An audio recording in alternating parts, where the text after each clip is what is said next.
அனைவருக்கும் காலை வணக்கம். நேற்று பிரெஞ்சு புரட்சியின் நெப்போலியனின் வாழ்க்கை வரலாற்றையும் பிரெஞ்சு புரட்சியையும் 3 பாகமாக சொல்லியிருந்தேன். இந்த 4வதாக சில முக்கியமான விஷயங்களை சொல்லுகிறேன். அதாவது உங்களுக்கு என்ன சொன்னேன்னா, அந்த 1789 பிரெஞ்சு புரட்சி நடைபெற்றது. 7, 8, 9. அப்போது மன்னராக இருந்தவங்க 16ஆம் லூயி, அவருடைய மனைவி. இவங்க ஏழ்மையை பற்றி அறியாதவங்க. அப்போ மக்கள் பசி, பஞ்சம், பட்டினி, கடுமையான வரி விதிப்பு, பல தொல்லைகளுக்கு ஆளான மக்கள் உணவுக்கு வழி இல்லாமல் அரசன்கிட்ட போய் போராடுறாங்க. என்ன உங்களுக்கு வேணுன்றாங்க. ப்ரெட்டு வேணும்னு இந்த மக்கள் சொல்கிறாங்க. ப்ரெட்டு இல்லை, சாப்பிட்றதுக்கு ப்ரெட்டு இல்லையா? ஆமாம், இல்லை. அப்போ கேக்கு சாப்பிடுங்கன்னு அந்த பொண்ணு சொல்லுது, அரசனுடைய மனைவி. அப்போ பணக்கார பொண்ணு, உனக்கு ஏழ்மையை பற்றியே தெரியலையே, எவ்வளோ சக்காஸ்டிக்காக பதில் சொல்கிறேன்னு சொல்லிட்டு பொதுமக்கள் அடித்து அந்த குடும்பத்தையே வேட்டையாடுறாங்க. ஜில்லட்டுன்ற ஒரு கருவியை அப்போ கண்டுபிடிச்சாங்க, தலையை வெட்டுறதுக்கு. அந்த 16ஆம் லூயி மன்னன், அவர் மனைவி, பிள்ளைகளை பூரா தலையை வெட்டிட்டாங்க. அரசுக்கு எதிராக என்னென்னு யார் இருந்தானோ அவங்களுடைய தலையை பூரா வெட்டினாங்க. வெட்டி அப்போ கொண்டுட்டு தான் அந்த பிரெஞ்சு மக்கள் அவங்கள சார்பாக ஒரு குழுவை ஏற்படுத்தி அவங்க அந்த நாட்டை ஆண்டாங்க. அந்த டைமில் இந்த பிரெஞ்சு புரட்சி நடந்தப்போ பாஸ்டில் சிறைச்சாலைன்னு ஒரு சிறைச்சாலை இருக்குது. பாஸ்டில் உலகத்திலே மிக பயங்கரமான ஒரு கொடூரமான ஜெயில். காங்கிரீட் ஜங்கிள்னு கூட ஒரு இங்கிலீஷ் படம் வந்துச்சு. அதில் எப்படி அந்த ஜெயில் கைதியை கொடூரமாக நடந்துக்குருவாங்க. ஒருத்தர் கொலை பண்ணுறது, ஒருத்தர் வெட்டுறது, பாத்ரூம் போகும்போது கொல்றது, சாப்பிட போகும்போது தட்டை தள்ளி விடுறது. அது காங்கிரீட் ஜங்கிள். அந்த இங்கிலீஷ் படத்தில் ஆண்களையும் காமிப்பாங்க, பெண்களையும் காமிப்பாங்க. அது மாதிரி இந்த பாஸ்டில் சிறைச்சாலை கிரிமினல் கைதிக, அரசியல் கைதிக எல்லாரையும் அடைச்சிருக்காங்க. மக்கள் போய் அந்த சிறைச்சாலையை உடச்சி எரிஞ்சிட்டாங்க. உடச்சி எரிஞ்சா உங்களுக்கு எல்லாம் விடுதலை அப்படின்னு எல்லாரும் விடுதலை அடைஞ்சு போடுறாங்க. சாயங்காலம் ஆனவுடனே ஒரு 10 பேர் மறுபடியும் அந்த ஜெயிலுக்கு முன்னாடி நிற்கிறாங்க. என்னையா நிற்கிறீங்க இங்கே, உங்களுக்கெல்லாம் விடுதலையா அப்படின்னு. யார் சொன்னா விடுதலைன்னு? நாங்கள் இங்கேயே இருந்து பழந்துட்டோம், இங்கேயே இருந்து வாழ்ந்து பழகிட்டோம். எங்களுக்கு 3 வேளை சாப்பாடு, இருக்க இடம் வேறு யார் கொடுப்பா? இங்கேயே நாங்கள் கதவை திறந்து விடுங்க, நாங்கள் மறுபடியும் உள்ளே போகணுன்றாங்க. ஜெயிலே உடச்சாச்சு, அவங்களுக்கெல்லாம் விடுதலையா, போங்க அப்படின்னு சொல்லி மக்கள் அவர்களை அனுப்புகிறாங்க.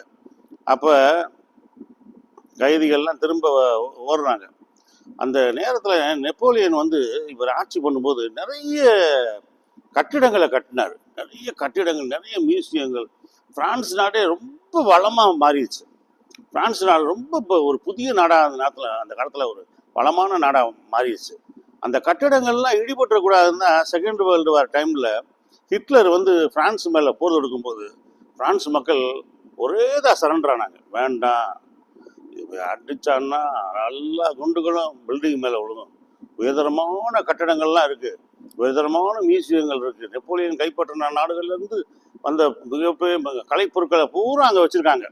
அதெல்லாம் அழிஞ்சிருன்னு சொல்லிட்டு அந்த மக்கள் என்ன பண்ணிட்டாங்க, செகண்ட் வேர்ல்டு வாரில் பிரான்ஸ் ஹிட்லர்கிட்ட சரணாகதி ஆயிடுச்சு. இந்த மாதிரியான சம்பவத்தில் நான் என்ன சொல்ல வரேன்னா, இந்த திருக்குறளை ஒன்று சொல்கிறேன் உங்களுக்கு. நெப்போலியன் நிறைய எதிரிகளை சம்பாதிச்சிட்டாரு.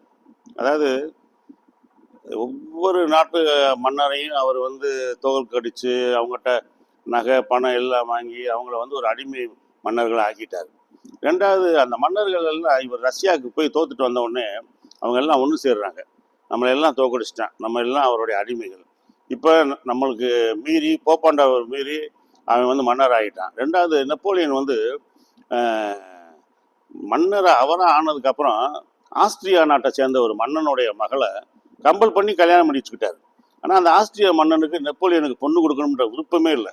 யாரோ ஒரு சாதாரண ஆள், இன்னைக்கு மன்னைக்கு வந்தா இருக்கேன், மன்னனாக இருக்கேன், நாளைக்கு எவனாவேன் அப்படின்னு சொல்லிட்டு அவனும் கல்யாணம் முடிச்சு கொடுக்க அவருக்கும் விருப்பம் இல்லை, அவருடைய மகளுக்கும் விருப்பம் இல்லை. அந்த இளவரசிக்கு இவரோட வேண்டா விருப்பம் அந்த பொண்ணு கல்யாணம் முடிச்சு. இப்போ பேருக்கு ஒரு சட்டப்படி மன்னர்னா ஒரு ராணி இருக்கணும், அவள் ஒரு நாட்டை சேர்ந்தவளாக இருக்கணும். இப்போ இவங்க எல்லாம் ஒன்று சேர்றாங்க. நம்ம வள்ளுவர் திருக்குறளில் அவர் சொல்லியிருக்காரு ஒரு குறள், நல்லா கவனிங்க. பீலிப்பை சாக்காடும் அச்சரும் அப்பண்டம் சாலம் மிகுத்து பெயின். மயில் இறகுதானேன்னு சொல்லிட்டு நீங்கள் ரொம்ப அடுக்கி வச்சிங்கன்னா, எடுத்து மயில் இறகு அடுக்குனீங்கன்னா வண்டி பாரம் தாங்காமல் அச்சு முறிஞ்சு வண்டி சாஞ்சிரும்ன்றாரு. அது மாதிரி ஒரு மண்ணை வந்து அதிகமான வலிமை இருந்தாலும் நிறைய சின்ன மண்ணைகளை பதிச்சிட்டான்னு வைங்க, இந்த சின்ன மண்ணைகள்லாம் சேர்ந்து ஒரு நாள் வந்து அந்த பெரிய மன்னனை காலி பண்ணிடுவாங்க. மன்னனுக்கு சொல்லப்பட்டது அந்த திருக்குறள், பீலிப்பை சாக்காடும் அச்சரும் அப்பண்டும் சால மிகுத்து பெயின். வலிமையா இருக்கேன்றதுக்காக நிறைய பேரை பாய்க்காதே, அவங்க எல்லாம் ஒன்று சேர்ந்து உடனே ஒரு நாள் போட்டு தள்ளிடுவாங்கன்னு வள்ளுவர் சொல்றாரு, மன்னர்களுக்கு சொன்ன வார்த்தை. அதே மாதிரி நெப்போலியனுடைய வாழ்க்கையில் நடந்துச்சு. தோத்த எல்லாரும் ஒன்று சேர்ந்து நெப்போலியனுக்கு எப்படா டைம் வரும்னு சொல்லிட்டு 1815 அந்த பேட்டில் ஆஃப் நேஷன்ஸ் அதில் தான் அவரை தோக்கடிச்சாங்க. பேட்டில் ஆஃப் நேஷன்ஸில் தோக்கடிச்சு அவர் வந்து எல்பா தீவு வாட்டர்லூ போரில் தோக்கடிச்சிட்டு எல்பா தீவில் அவரை சிறையில் அடைச்சாங்க. சிறையில் உள்ளே போயிட்டு அவர் திரும்பி வந்தார். அப்புறம் திரும்பி வந்து மறுபடியும் உள்ளே வச்சாங்க. ஏற்கனவே சொன்னேன், அவர் வந்து வள்ளுவர் சொன்ன மாதிரி கடிதொச்சி மெல்ல எறிய, அவருடைய கை வந்து நம்ம வந்து தண்டனை கொடுக்குற அரசனுடைய அரசன் வந்து ரொம்ப கடினமாக இருக்கணும், ஆனால் தண்டனை கம்மியாக இருக்கணும், அப்போ தான் அவன் ஆயுள் நூடூலி இருக்கும் அப்படின்றாரு வள்ளுவர். ஆனால் நெப்போலியன் சொல்கிறேன், தண்டனை கொடுக்குறவனுடைய கை வந்து ரொம்ப மொரடாக இருக்கணும், சாஃப்டாக இருக்கணும், கை கொடுத்தா சாஃப்டாக இருக்கணும், ஆனால் கண்டிச்சா பயங்கரமாக இருக்கணும் அப்படின்னு சொல்லி கடினமான தண்டனை கொடுக்குறாரு. இதன் விளைவு என்னென்னா, அவர்கிட்ட தண்டனை பெறுறவங்களுடைய வந்து சாபம் வாங்குறாரு. வள்ளுவர் சொன்ன மாதிரி அப்படி நீண்ட ஆயுள் வாழணும்னா குறைஞ்ச தண்டனை கொடுன்றார். இவர் கொடிய தண்டனை கொடுத்தது விளைவு இவர் இறந்து போயிட்டார்.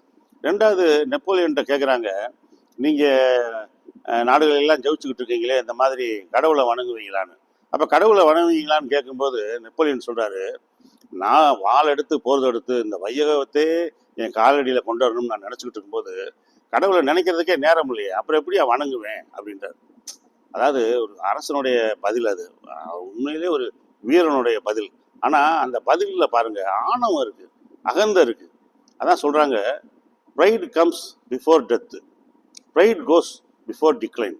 வீழ்ச்சிக்கு முன் பெருமை வரும், அழிவுக்கு முன் ஆணவம் வரும். ஒருத்தருக்கு ஆணவம் வந்துருச்சா, ரைட்டு, ஒன்றும் அவனை செய்வனா, அவனா அழிஞ்சிருவான். அதே தான் நெப்போலியனுக்கு ஏற்பட்டது. எந்த விஷயத்தையும் நாட்டு மக்களுடைய மனப்பான்மையில் போகாமல் அவராக எதேச்சிகாரமாக செஞ்சார்ல, அது வந்து பயங்கர விளைவை ஆரம்பித்து கடைசியில் வந்து அவர் உங்களுக்கு ஏற்கனவே தெரியும், அவர் வந்து செயின்ட் ஹெலினா தீவில் அடைக்கப்பட்டு 5 வருஷம் 5 மாதம் இருந்து அங்கேருந்து தனிமைச் சிறையில் அடைக்கப்பட்டு இறந்து போனார். ஆனால் அவர் இறக்குறதுக்கு முன்னாடியே அந்த பிரான்ஸை வந்து ஒரு வளமையான நாடாக மாற்றிட்டார். எழில் கொஞ்சம் நாடு. இன்றைக்கும் உலகத்தில் சொர்க்கபுரி நாடு அப்படின்னா, உலகத்தின் சொர்க்கபுரின்னா பிரான்ஸ் தான். உலகத்தின் கலை நகரம் அப்படின்னா பிரான்ஸ் தான். பிரான்ஸுக்கு நீங்கள் போனீங்கன்னா அங்கே நீங்கள் எல்லா விதமான மது இருந்தலாம், எந்த விதமான நைட்டு கேபரே டான்ஸு, ஆட்டம் பாட்டம் கொண்டாட்டம், இது சீட்டு விளையாடுறது, அப்பப்பா உலகத்தில் எல்லா விதமான வாழ்க்கை முறைகளையும் எல்லா விதமான மகிழ்ச்சியும் அங்கே அனுபவிக்கலாம். அதான் பிரான்ஸ். அந்த ஒரு அருமையான தேசத்தை நெப்போலியன் உருவாக்கினார். இத்துடன் முடித்துக் கொள்கிறேன். எனக்கு என்னுடைய இந்த வீடியோ உங்களுக்கு பிடிச்சதுன்னா நீங்கள் எனக்கு சப்ஸ்கிரைப் பண்ணுங்கள். நன்றி.